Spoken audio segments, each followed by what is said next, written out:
Pinamagatang utong to lang to na hirap maging torpe. Alam mo ba na ako'y tinamaan sa isang dalagang Pilipina? Maganda, sexy, matalino, di yun ang habol ko. Ang habol ko lang naman sa'yo ay ang pagmamahal mo. Sa sobrang pag-ibig ko nga sa'yo, araw-araw kitang ini-stalk sa Facebook.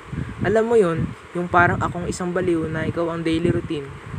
Ang dahilan ng pagising ko tuwing umaga na ang tanging dalangin ay, kailan mo kaya ako magiging kaibigan?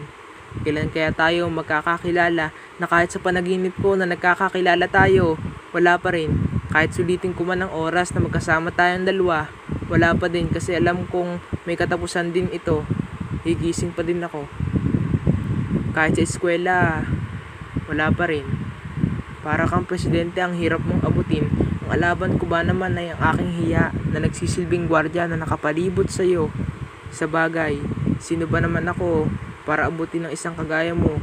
Isa lang naman akong part ng buhay mo na nakakausap mo lang kapag nagkakaroon ng groupings.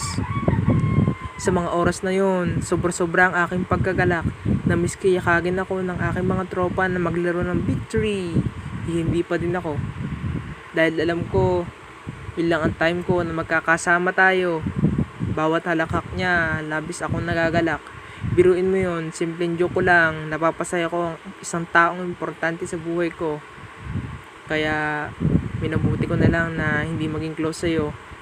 Kasi alam ko, masasaktan lang ako.